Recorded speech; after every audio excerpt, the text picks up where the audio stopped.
No, no, they're going live on Facebook.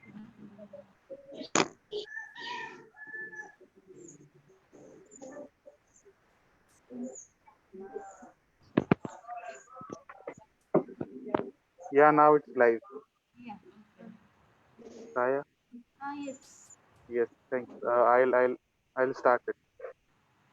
Okay.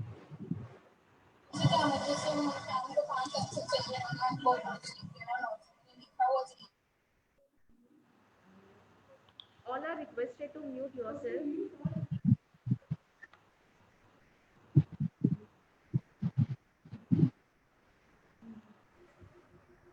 On a scale of 1 to 10, how audible am I? Yes, you are audible. 8. Okay, thank you.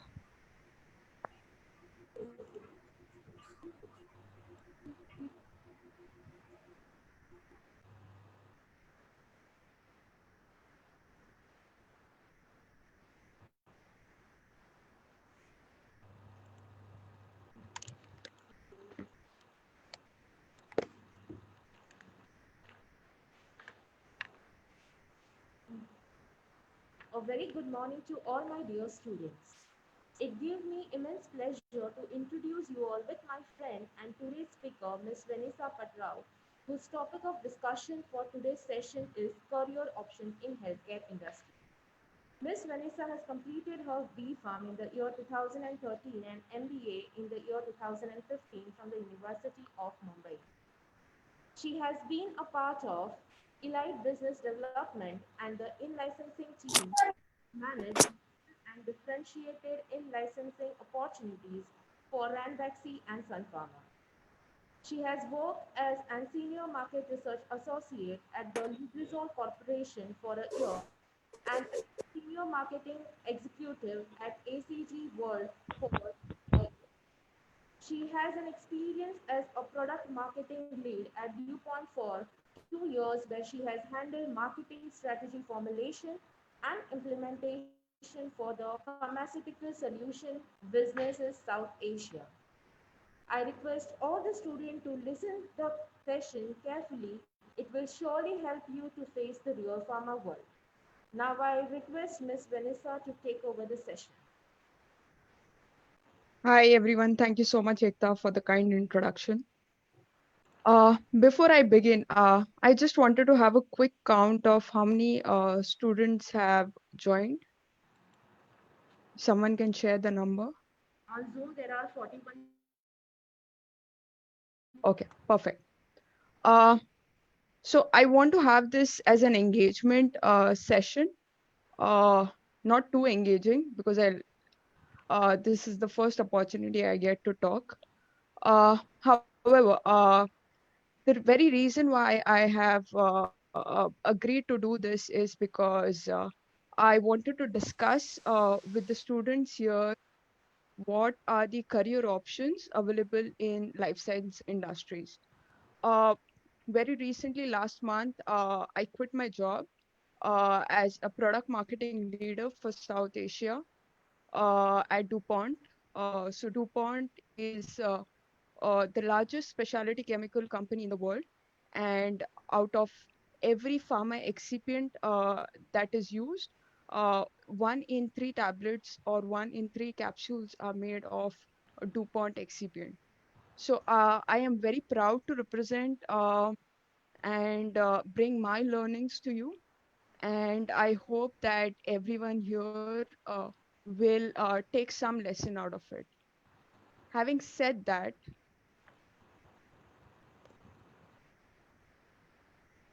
okay. Uh, like I said, I want this to be engaging. So this is one question for each and every student attending here. How many of you all feel that you all are above average or below average in studies? Uh, can I just have a quick open discussion around that in a yes or a no?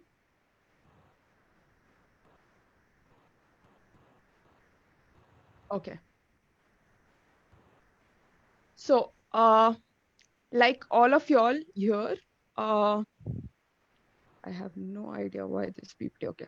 Even I'm an average student.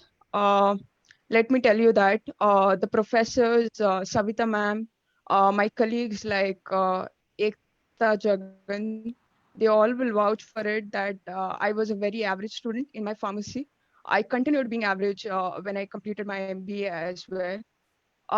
However, as an average student today, I am telling you this that if I could achieve certain things in a span of 5 years, should you know how the industry works, should you know what the opportunities are available for you, you can exceed and excel much more than I did in a span of 5 years. This is the guarantee that I will give you. Just keep your eyes and ears open as to what opportunities I will be discussing with you uh, when it comes to the life science industries. Okay.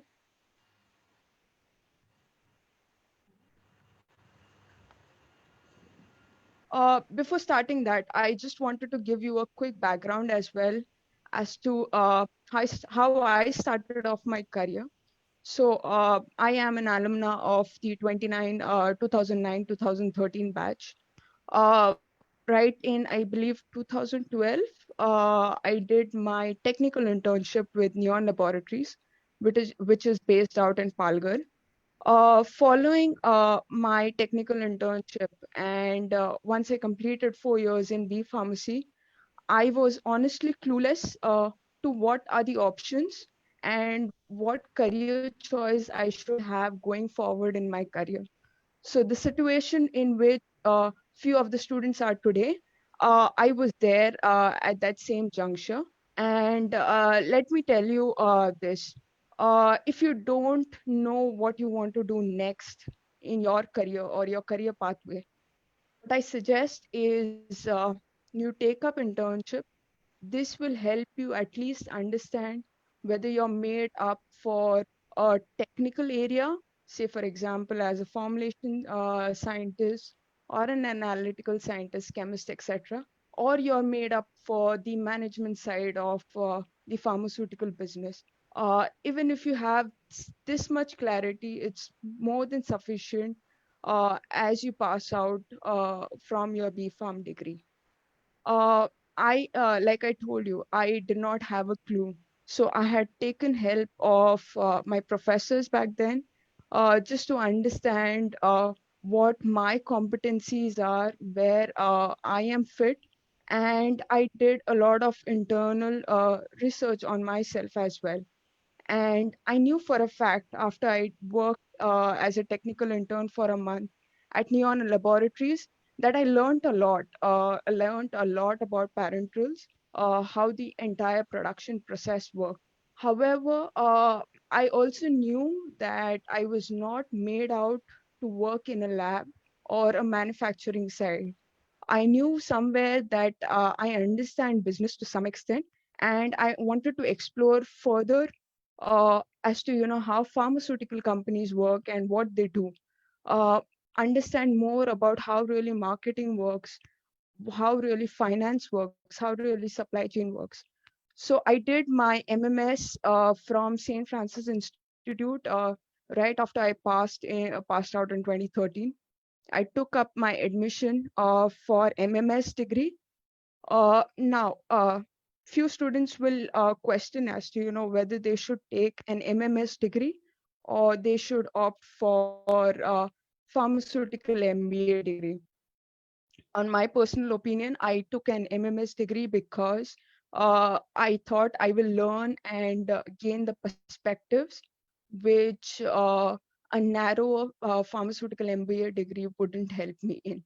And I graduated in 2015. Uh, like your B pharmacy, a similar way in management colleges also, you have to do an internship. So I did my internship at Ranbaxy, which is now basically Sun Pharma. Over there, I worked as an intern, management intern for business development and in licensing. Trust me, because I did an MMS degree, it was not easy for me to get an internship. I had to struggle a lot because while I took up a MBMS degree, I knew for a fact that I want to make my career in pharmaceutical field. So I had to contact the companies on my own. I had to do things on my own. Yes, the college did help, but I knew for a fact where I want to land up. So I had to make that effort to reach there. And I feel that even if you do not have contacts in the pharmaceutical industry, if you persist, it's more than enough for you to land up an interview and to show what you are made of. And to some extent, I believe that is what I did. Um, and at Sun Pharma back then in 2014, I remember that there were 24 students who had joined Ranbaxy Laboratories. Most of them had come from NMIMS. They had joined interns as in the field of marketing or in the field of brand management. And I was the only lucky student to really understand the ropes of business development, what is in licensing, etc. I got to do two projects in a short span of time. And one of my projects was further I had to present it to the country head. And I understand that my superiors back then, they took up and launched the product in the market.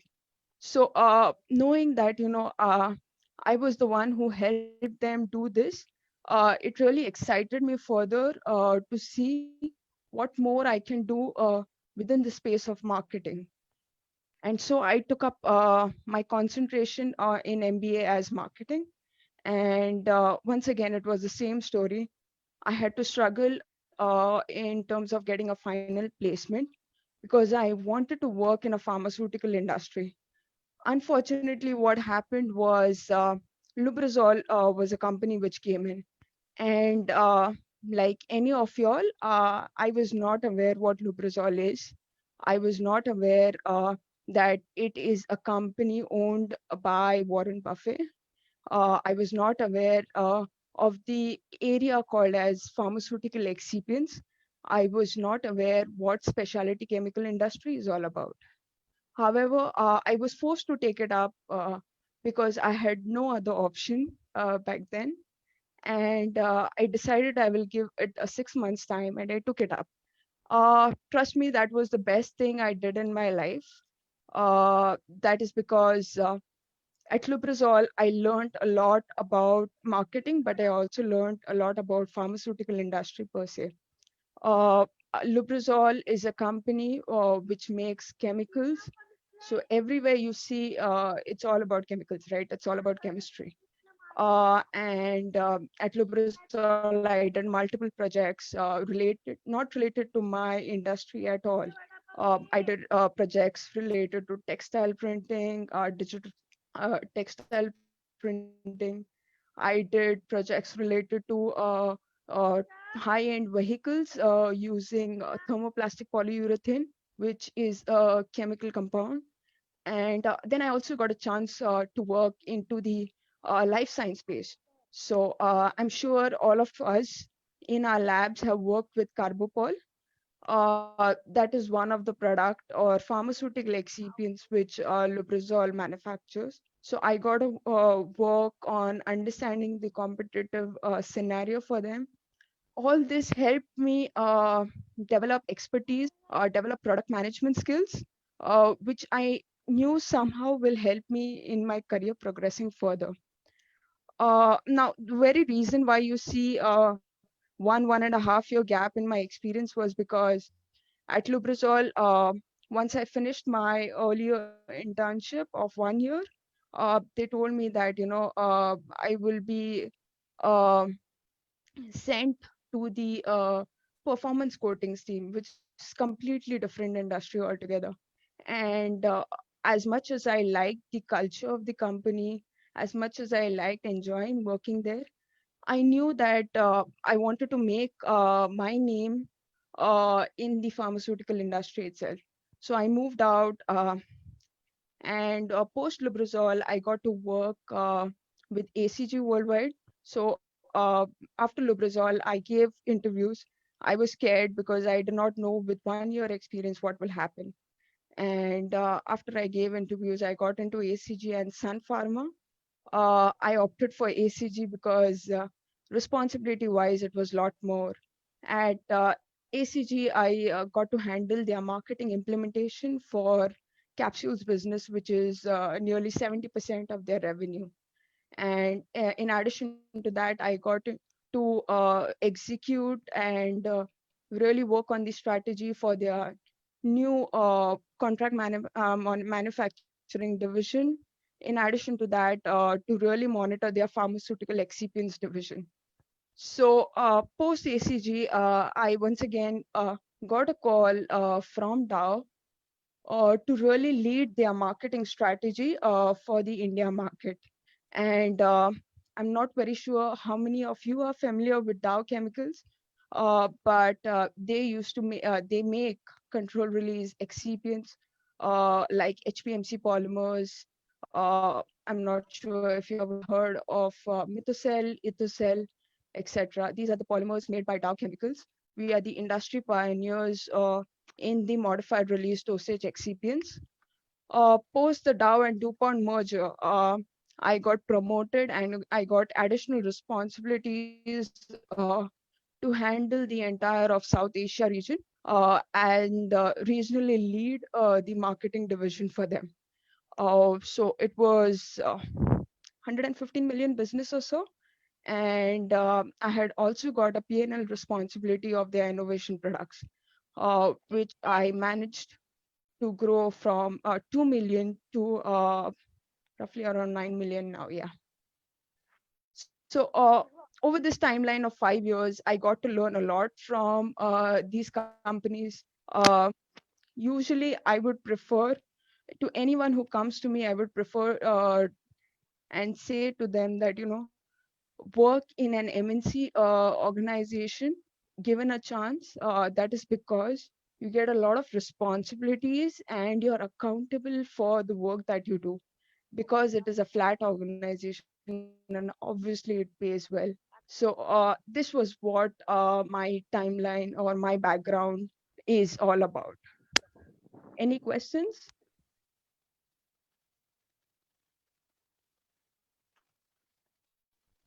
Okay.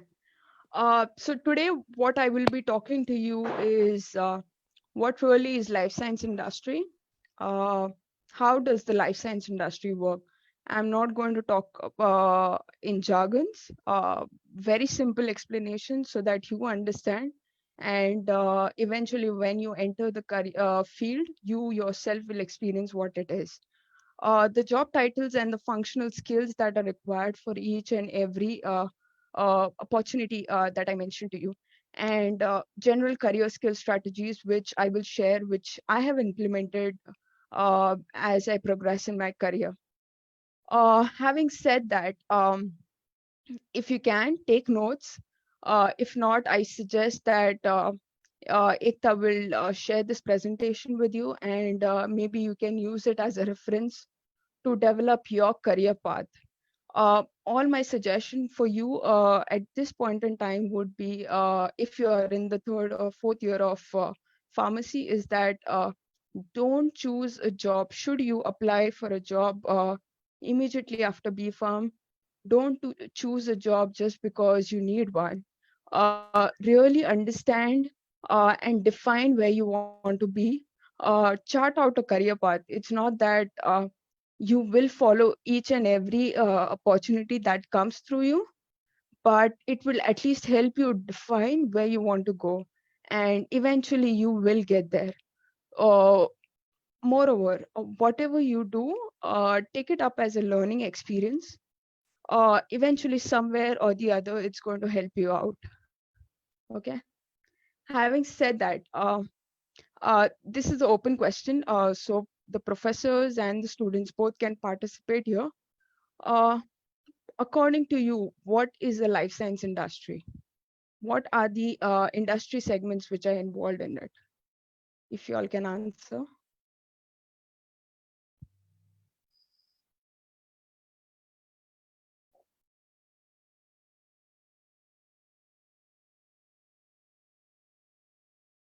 Anyone?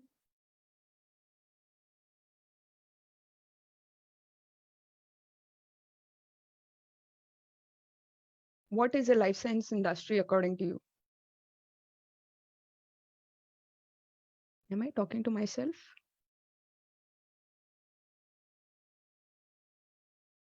There are 52 participants. Hello. Yes, Jagan. Yeah, Vanessa, I guess you should carry on. Students are busy in listening, I guess. Professors are there. Yeah, few are there.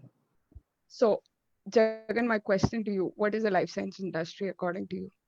Life science industry, like it includes all the pharma industry, cosmetics. Okay. Anyone else wants to attempt?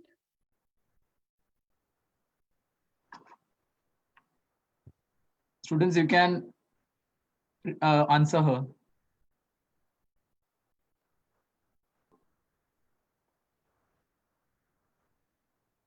Okay, I think I should move ahead.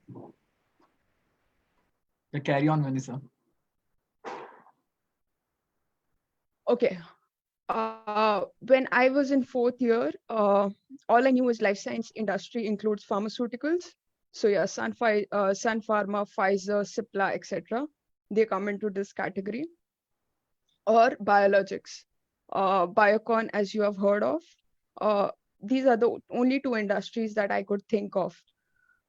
When I did my actual work with Sun Pharma, Ranbaxy Sun Pharma or Lubrizol, I came to know that life science industry doesn't comprise only of pharmaceuticals or biologics. It also comprises of medical devices and medical diagnostics. So as a pharmacist, you have to take advantage of what is open to you. Let me tell you this.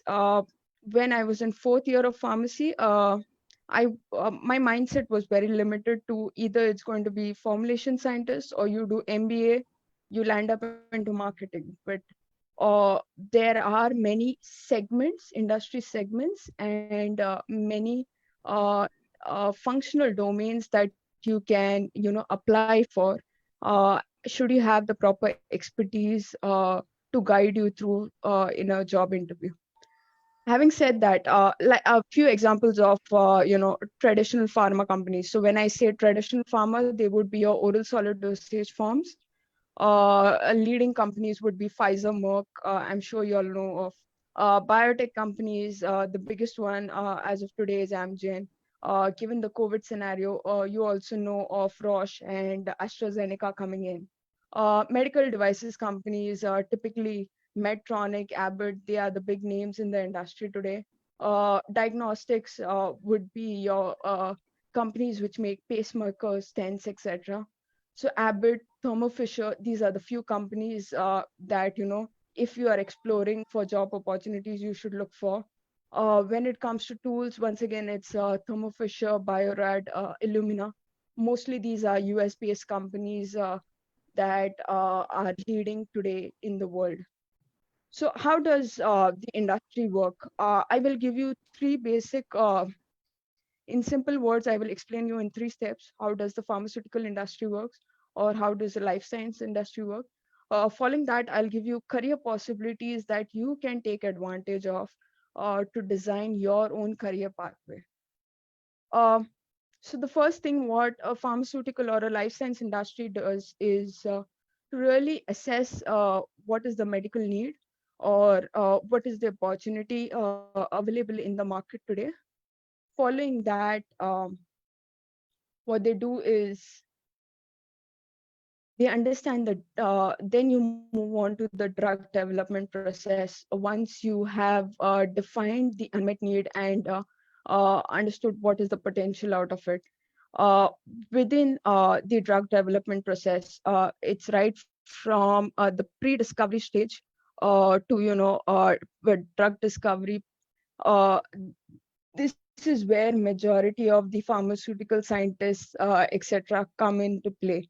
So once you do your MPharm, this is where you will be working in should you be interested in R&D.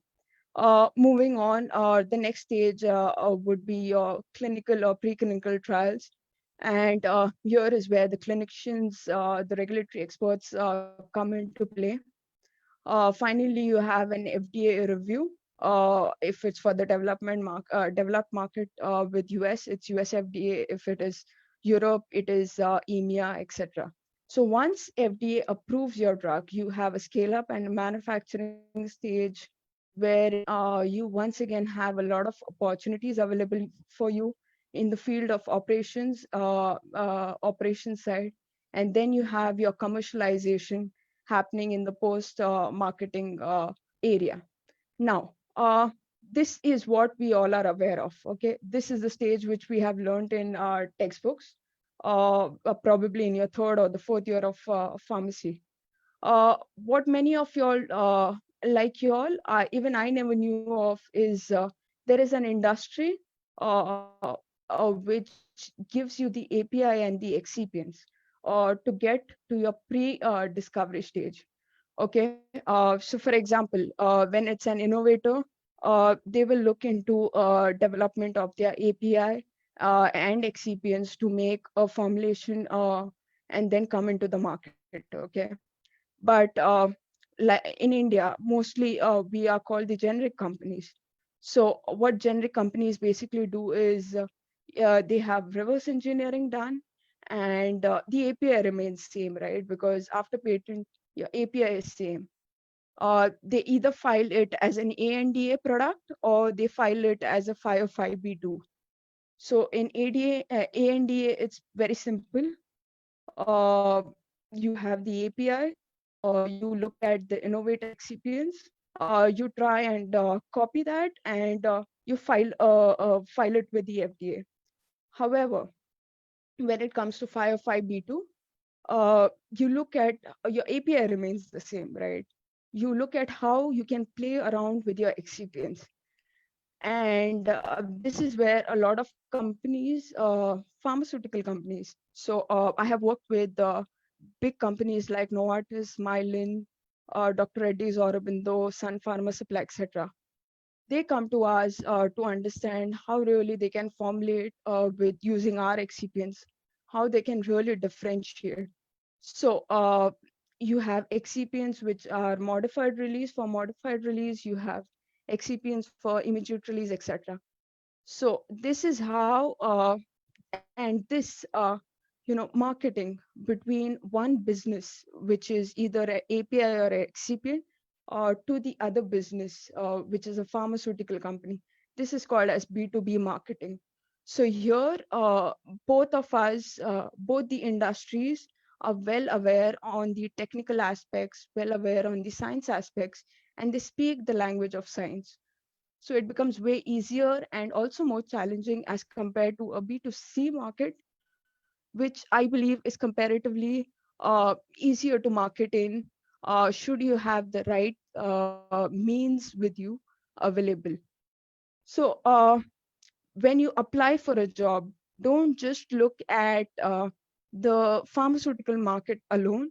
Look at API industries where you can give your interview. Look at excipient industries where you can give your interviews. I have a lot of formulation scientists very recently, even from Alchem, coming to me and saying that, is there a job opening in the excipient side? So this is the reality, okay? A lot of formulation scientists, a lot of company people who work in the pharmaceutical industry, they want to move into the excipients or the API side. The only reason is because of the comfort, the benefits that the job provides. In addition to that, the pay scale is really good as compared to a pharmaceutical industry. Okay, so explore the API and the excipient side, as well as the pharmaceutical companies when you search for a job. Having said that, once the company is developed its drug, what do they do next? It's all about commercialization. How do you make money out of it? So from an idea, you go to the end consumer in the marketplace. So it's all about the three uh, big tools that are available. How valuable is your market? What will it take to win in the market? And how feasible is your idea to launch into the market. On the basis of that, you derive the opportunity and then you establish or launch your product into the market. Okay. So this is simply how the pharmaceutical or any given life science industry works, to put it in simple words. Now moving on, now that you have understood how the pharmaceutical company works, what are the business careers available in the life science industry today? And like you, I only knew about marketing until I worked in Lubrizol, until I moved ahead in my career. I realized that there are multiple roles and opportunities that you can opt for should you have the right expertise. So you have on the commercial side, because I come from the commercial domain, I will be more confident to talk to you regarding that. On the commercial side, you have marketing, you have project management or product management. It is interchangeable depending on the industry and the company that you work in. You have operations, sourcing, supply chain, who look into the day-to-day activities. You have finance. Students know that you can also opt for finance. It's not necessary that you do 4 years of pharmacy. That doesn't mean that you cannot have a career in finance. I have seen people with B.Pharm degrees in Sun Pharma who are working in corporate finance, who are working in treasury, etc. So you can also look into that option should you be interested. And finally, there are opportunities in consulting as well. I believe the organizing committee here has set up a consulting topic as well for you. What I would also suggest is if you can call in someone from either operations, sourcing, or supply chain, that will also be good, because that is another potential area where pharmacists can work. Okay, so marketing career, I believe Hiram will take you all through in detail. Just to give you a brief, because I have done marketing right from market research to marketing implementation to marketing strategy. So I'm not saying I'm a professional and an expert in that field, but yes, based on my learning, you can divide marketing careers into three different categories. One is where you identify the marketing needs, okay? What the patient wants, what is the need of the industry, etc. So there are in a lot of pharmaceutical companies, big pharmaceutical companies, you have market research teams which do primary or secondary research. They develop questionnaires, they develop forecasting models, etc. Small companies, what they do is they outsource their marketing research to someone else. So that field altogether becomes a part of consulting. Many a times, big companies also have their market research team, but source their consulting to source their projects to someone else. So that is also something that they do. The second is creating demand. So you have a lot of marketing implementation done by the communications team. Big companies will have a separate marketing communications team, whereas small to mid-sized companies in India and abroad will merge it with marketing. So when you say marketing, it depends on the company you're working for. The job description keeps on changing accordingly. You have sales and distribution channels as well in the marketing arena. And finally, you have the product development teams, which manage and look at how to grow the product and gain profit out of it. The second career option is project management, where project managers coordinate with tasks within a company. And for this, marketing roles, project management roles, or anything related to the business side of the industry, you require to have a lot of people skills because you work with different teams, you form different teams. So you should be well versed as to how you can work in a team based project, in a team environment. That becomes very crucial, especially if you're planning to get into marketing field or project management or product management. So, for example, a project manager may look at launching an, introducing a new product. So he will pick in operations guy, he will pick in a clinical technician, trial guy, R&D guy, marketing guy, and then based on the timeline and a charter project, they will work on it. So many of the companies, at least the top MNC companies, what they do is the entry level position is usually of a project manager or a project specialist. This is what I had done at Lubrizol, where I worked in multiple projects with respect to different industries, with respect to different needs of the businesses. Second is product manager. Now, product manager and project managers, these are interchangeable terms. What a product manager really does is he coordinates the product development, looks at launching of the product, what are the marketing support that he requires, etc. He he acts like a custodian of a given product, right from the ideation of the product to the actual launch of the product. So you could have product managers in a lot of pharmaceutical companies. I, in my current role, was a product manager for the region. Usually, what a product manager skills require is project management and marketing, where you work on multiple teams. You try and manage expectations of multiple stakeholders. And in addition to that, you ensure that your product is growing and giving the revenues as per what the leadership requires. The third career option is in the field of operations. So many of you will be aware that production is one area where you can work in. In addition to that, you can work in clinical trials or preclinical studies. However, as a pharmacist, you can also work in supply chain and sourcing. Should you do a MBA in operations or develop a certain amount of experience after a BPharm or MPharm, you can then transition or move in to a sourcing or a supply chain role. A lot of time I have seen in my career that there are sales managers who then go on to lead a supply chain team. So this is also possible. Let me tell you this. When I was in my MBA, there was a professor.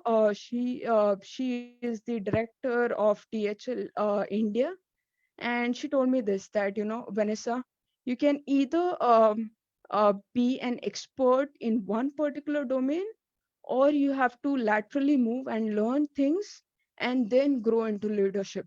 So I give the same advice to you. Depending on how you want to see yourself, you can either learn about different domains. For example, if you are getting into sales, you have to know a lot about supply chain. You have to know what is high C sales. You have to know what is the freight cost of your product to quote a product, etc. So you have to know these details. Sourcing is another area where pharmacists can work. In Dr. Reddy's, I have seen this happening in front of my eyes, where a person who was a formulation scientist, he got promoted and is now taking care of raw material sourcing. So whenever I go to him for a price quote or a price increase, he's the one who knows how the product is made, how many vendors are available, etc. So the details what he used in his pharmaceutical formulation scientist time, he is now implementing it and evaluating vendors in his sourcing career. So that is one option that you can look at.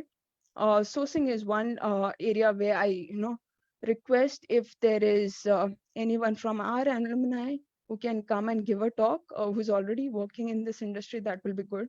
If not, I can get in someone to really explain what a sourcing professional does in pharmaceutical industry.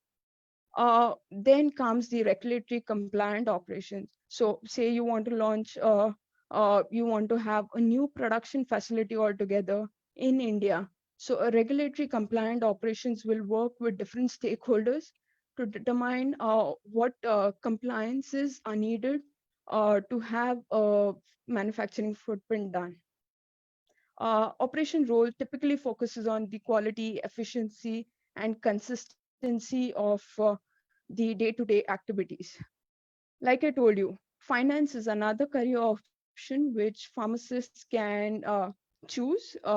You have career options in trading in public markets with the profits that you have. So you are typically have the first level as a financial analyst in the company. The second is in valuation, where if you're a venture capitalist, it is important that you know the technical aspects.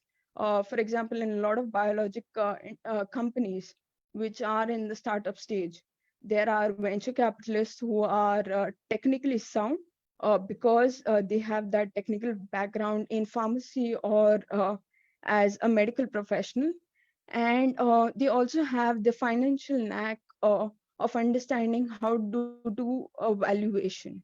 Following that, uh, like I mentioned, I was into in licensing and out licensing as well.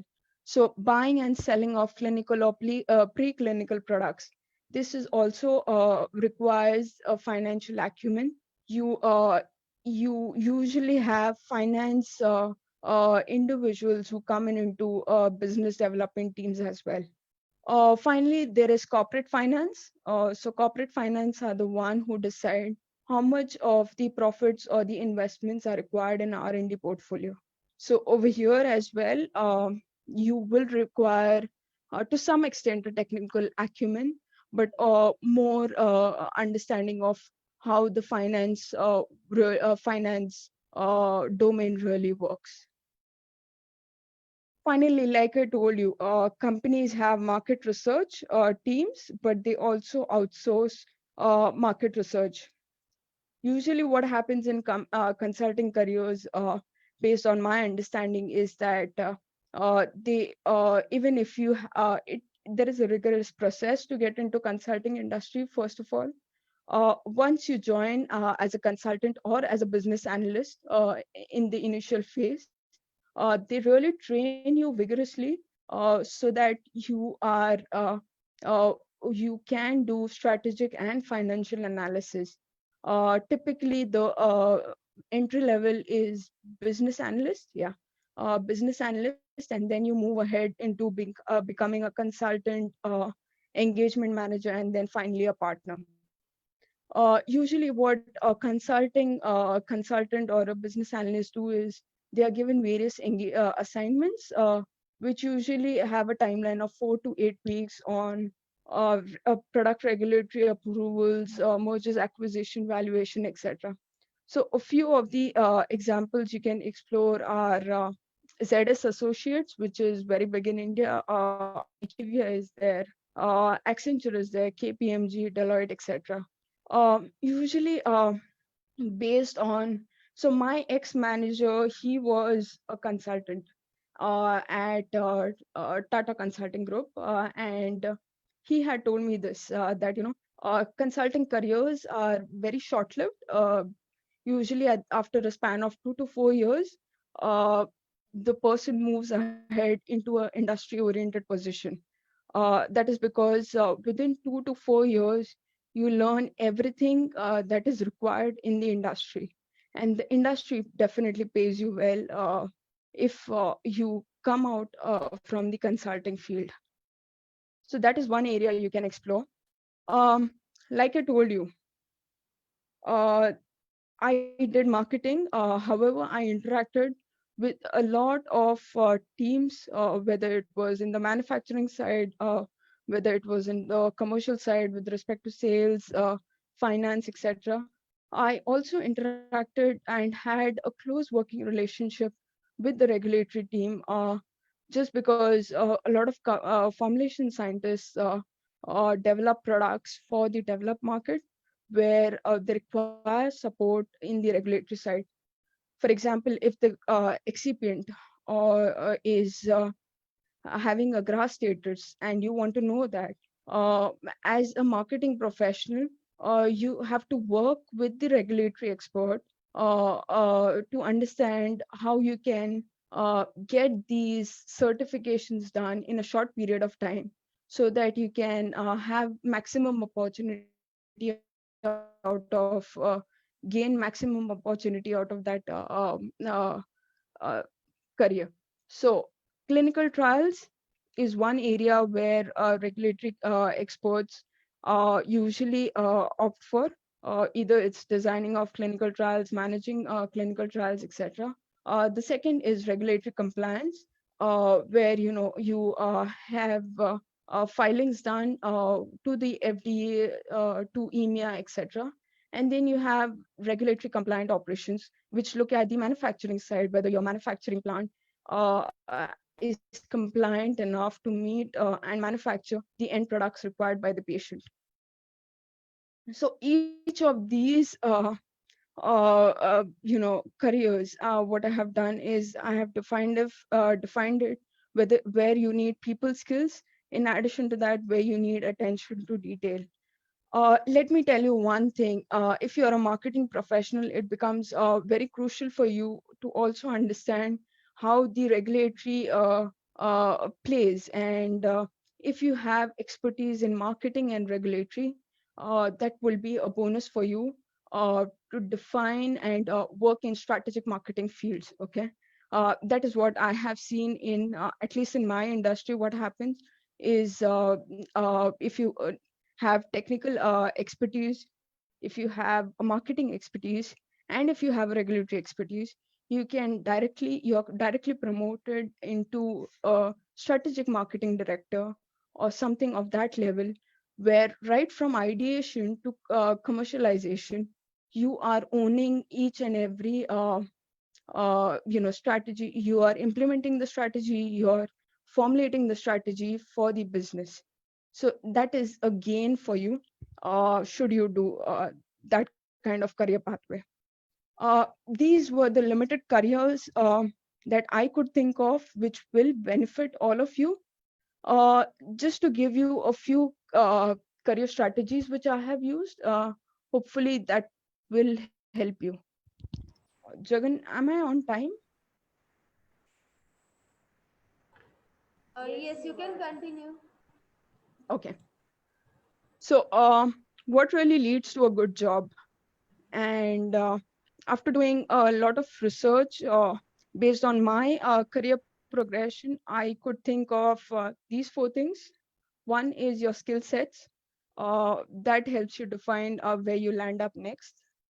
Second is the repetition of your degree. Certain functions require one to have from a top tier college. Uh, uh, you should be a top tier college pass out, else that opportunity doesn't come to you. Or you should have enough experience to avail that opportunity. The third is job experience. As you progress in your career, you will get to explore a lot of different sides of the business. If you are in technical career, you will explore a lot of I don't know. I don't know what comes next after formulation scientist. My knowledge on technical front is very limited. Fourth is social capital, uh, which means how do you network and how do you build your networks once you begin your journey in the industry. And lastly, wherever possible, just reduce your opportunity cost, because that will really help you grow in your career. Having said that, when I say skill sets, it means you have codified skills. So, for example, B pharmacy, you do that. It's a codified skill which you can mention it in your CV. That helps you get into the industry. Should you think of working after your B Pharm degree? The second best thing is internships. Internships, trust me, they really help you gain a perspective. In addition to that, they help you, see the different sides of the domain areas that you are looking for. So if it is production side, you will get to explore QC, QA, etc., warehousing, etc.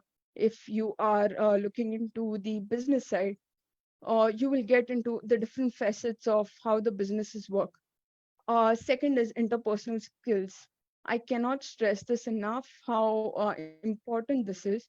And I'm sure the professors and Savita ma'am also keep telling you this, that interpersonal skills are uh, not something you take for granted, even if you have a degree in B pharmacy.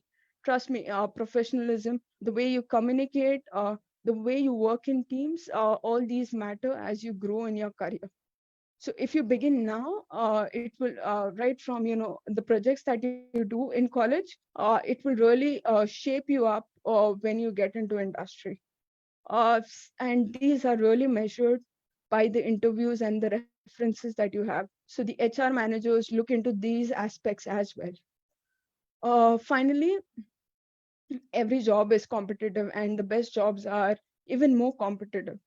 So employers will be looking at matching the exact job requirement.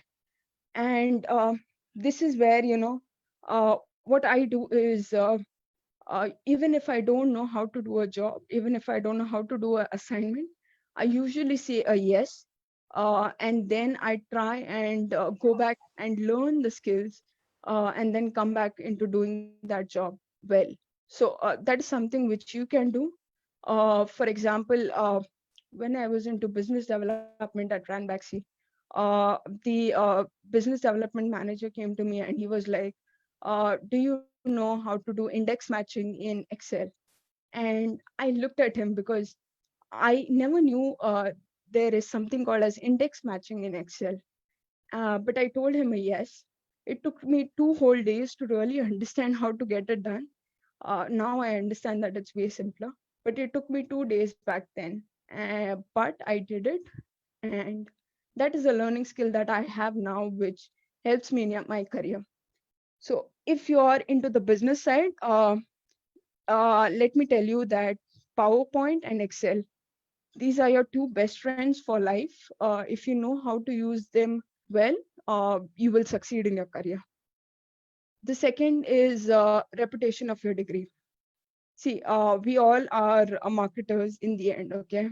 So a brand marks the symbol of quality. Usually what HRs, and I have a few HR friends, what they tell me is that if the student is from a top college, what they do is they directly shortlist them for an interview, because it cuts down their time to evaluate the entire CVs that they get. And so degrees from reputed universities really matter. And as you progress to do your masters, remember that. As you progress to do your certification courses, remember that. Finally, some firms recruit only from top programs. So, for example, companies like McKinsey, they only look at top tier colleges. So, see, a JBMS or IIM graduate is what they look out for. And if you have sufficient number of sufficient years of experience, they will take you in. It's not that only top colleges matter.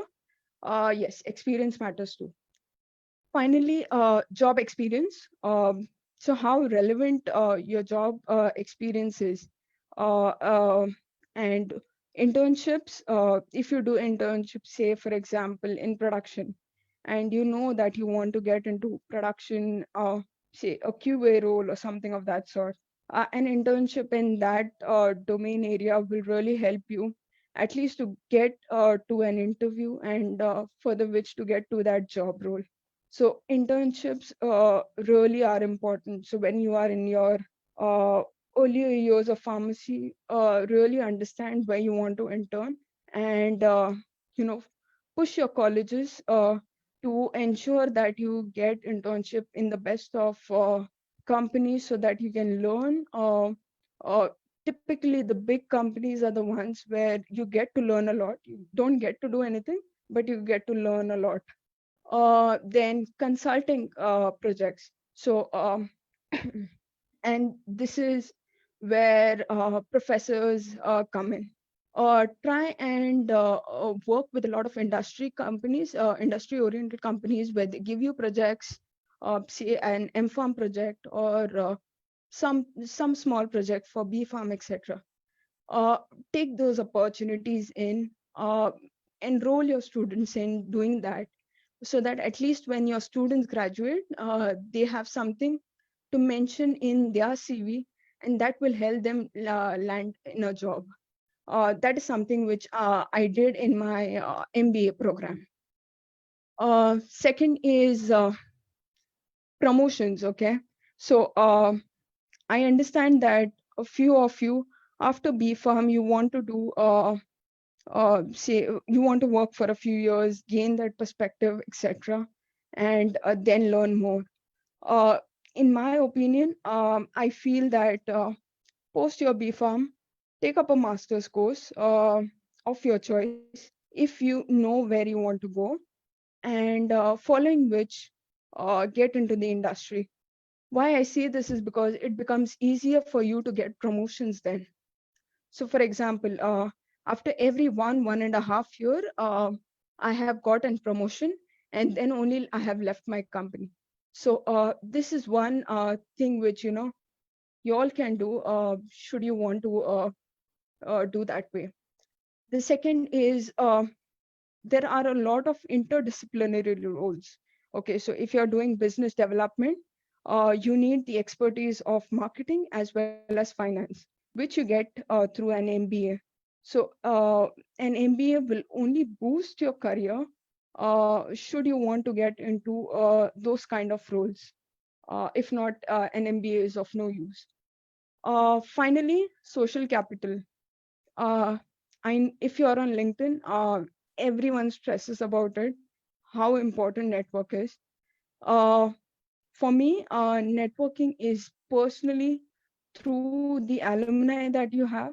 And as you progress in your career, you make a few colleagues, you have a few mentors, you have your managers whom you can approach for referencing or for credibility, etc. So these become a part of your network.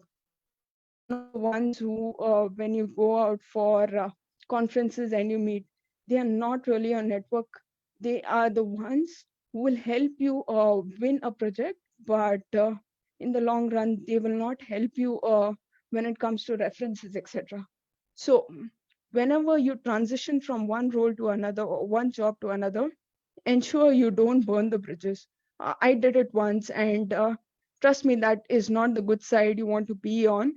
However, learning my lesson, I understand how important personal networks are in the industry. Finally, when you apply for a job, you're 1 in 1,000. Okay, so this is how typically your CV will go. Your CV, you submit it electronically. Different mediums are there. There is Naukri.com, there is LinkedIn. You have your personal references, etc. Your CV goes, it goes to the HR for review, and then finally you go for the interview. If at all you have an alumni whom you know and who can vouch for you, or if you know someone in the company who can vouch for you, uh, please ask them for references so that the HR can then review your CV and directly you can enter the interview. Many a times when I have been hiring for the marketing roles, what I see is when we create a job description, usually job descriptions are created either by the director of the company, and a flat organization, or in smaller organizations and HR does. What they do is they specifically mention what is needed for the job. So when you create your CV, when you design and craft your CV, ensure you use those keywords that will at least help for your HR to really review your CV, and you will have an opportunity to get into an interview. That becomes your crucial step, and the first impression you create is your CV. So ensure that your CV is the best reflection of what you are. And finally, to support your career goals in terms of commercial opportunities, there are three things I would stress upon. One is skill set. Try and develop as many domain experiences that uh, you could. For example, if I'm in marketing, for me, it becomes uh, important to know about the technical aspects, to know about the business aspects, my domain, main domain, and then to know about regulatory. In addition to that, there are soft skills that you have to have, and you have to develop right from now until the job that you avail. The second is job experience. Okay, I know a lot of you will be freshers, so for you, internships play a very crucial role. Given the situation today, I understand that there are job opportunities perhaps, but not many of you all will get the chance. In that case, try and see if you can win internship at big companies, because many a times what happens is internships get converted into jobs.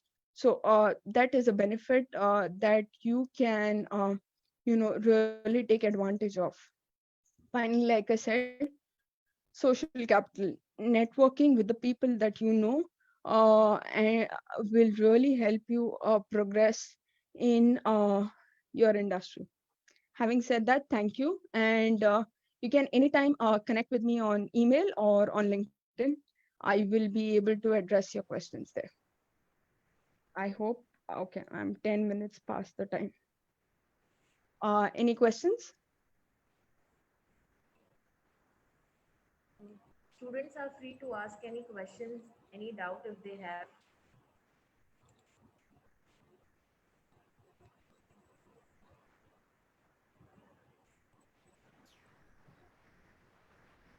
Can I go? Is that? Yeah, yeah, continue. Yes, Christopher.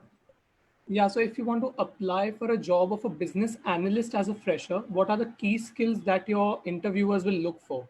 Like the codified skills I'm mentioning about. Uh, Ideally, business analyst. See, for consulting roles, it will be very important for you to have skills in Excel, PowerPoint. These are the basic skills, okay? What I typically do is I go one step ahead. So if there is a role of marketing position that I am aware of, I will not, I will send my CV, yes. What I will also do in addition is do a competitor analysis. So when I go for the interview, I have a competitor analysis document ready for them for review. This will show that you are not only interested in the job, in addition to that, you have done your research well. So if you're applying for business analyst role, and one of my friends, she's not a pharmacist, but yeah, um, she was an IT professional. What she did is she developed a presentation about a project that they had already worked on and published on their website. She showed them how it could have been better. And trust me, without an interview, she got the job. Okay. They only asked her basic details about tell me about yourself, etc. They did not ask her any technical questions. Sometimes what happens is big companies like Accenture, KPMG, etc. Because I had interviewed at KPMG for healthcare market research, yes. What they tell you as a first step is the basic pleasantries that happen. Tell me about yourself. Where do you want to see yourself in 10 years, etc. That is the first interview. The second interview, they tell you to create a presentation. So they will give you a topic, and you have to create a presentation in a day and two and submit it to them. Based on your thought process, etc., you will have the third interview with a partner or so. Uh, if not, you will undergo a quantitative test just to see how you are in your quantitative skills. So these are the two ways how you can enter into the business analyst role. I Thank you. hope I could answer. Yeah, thank you, ma'am. Please call me Vanessa. Anyone else?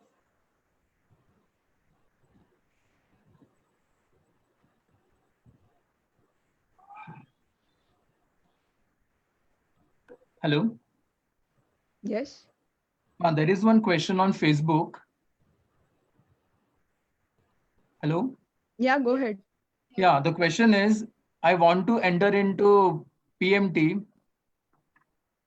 So which MBA I should select? When you say PMT, I assume it is for the pharma industry, right? Yes. Okay. Um, there are two things. So there are colleges like SIES, etc., which offer you pharmaceutical MBA. NMIMS is also one of them, yes, which offer you pharmaceutical MBA. You can otherwise opt for regular MBA courses like an MMS degree, for example, choose MMS in marketing, and then you can enter into a PMT role. The very reason why I prefer on personally to go for an MMS over a pharmaceutical MBA would be the perspectives and the learnings that you get from different industries. Usually in pharmaceutical MBA, I feel that you're very much concentrated on within your industry. Eventually, you get saturated towards it. You have no new perspectives on different things. For example, for MBA, the biggest thing is case studies. Uh, so the case studies which you get in an MMS course compared to that of pharmaceutical MBA are very different, at least as per me.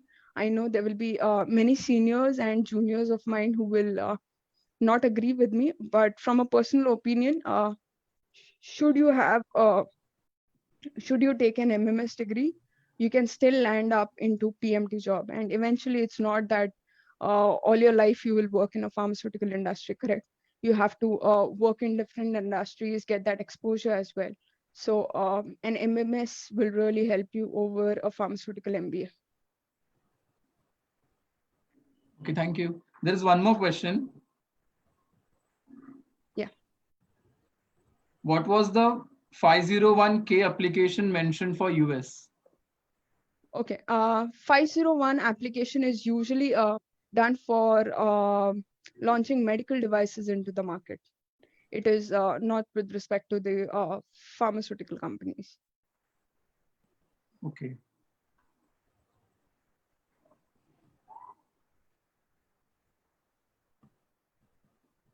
Students, any other questions? Any other questions from students?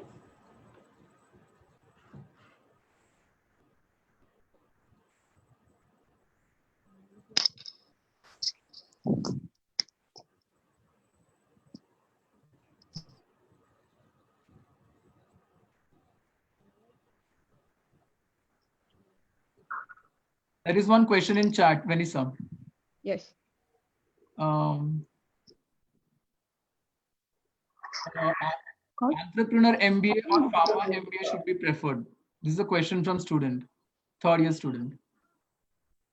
Entrepreneur MBA or pharma MBA. Can you ask the student what does he wish to pursue further? Yeah. So, just so that that will help me really guide him through. Yeah, sure. If the student is listening, Okay, Sahaya, just before the next question you take up, Vanessa. Yeah. Can you hear me, Vanessa? Yes, ma'am. Yeah, I think thanks for that. Was a very wonderful session. Very wonderful and very nicely explained to the students about how they should go about choosing their career. So I heard most of it and very, very well explained. Probably, I think if I was a student, I could have followed a lot more of your advice. So that was really nice. And I hope students will revisit your session and think about it in a very, very, practical manner. I think you put down the points very, since I have to rush for another meeting. So all the best. And Jagan, yes, you can continue with your questions. So I will take your leave now. Yeah, thank you very much. Thank you, ma'am.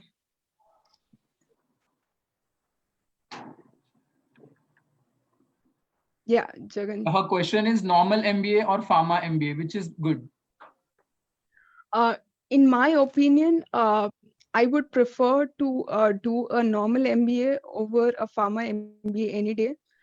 The reason why is you know that you want to work in pharmaceutical industry, yes, but 5 years down the line, 8 years down the line, you also want to explore different industries. For example, I have worked in nutraceutical industries as well. uh, uh, I'm not saying that a pharma MBA will not help you through, but MMS degree from University of Mumbai or any other affiliated universities will really help you through. I understand that pharma MBA, most of the colleges that offer is a PGDM course. So should you plan to apply, say, for masters in US, etc.? I'm not very sure, but maybe you can call in Lavita also one day. She was telling me the disadvantages of it. So personally, I would prefer MMS degree. Should if you're doing it from University of Mumbai. If not, it's your personal choice. You have to do your research, I would say.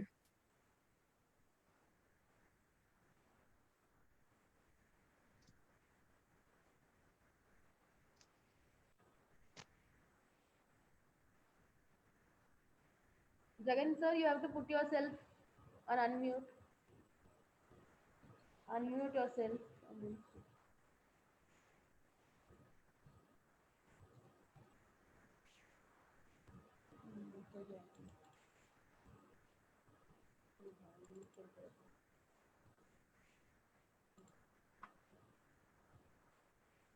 It's Any more unmute. questions?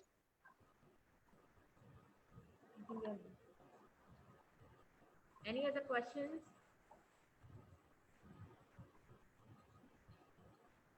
So we wind up this session. Thank you, Vanessa, for giving our students a pathway of what they can do after their BPharm. Thank you so much, and I hope you'll Thank you. come to the college one day and have a session, give a session to our students personally. I hope so too. Thank you so much, everyone. You have been a very kind and quiet audience. I like that. Right. Thank you. Have a Thank good day, you. everyone. Okay. So we wind up this session.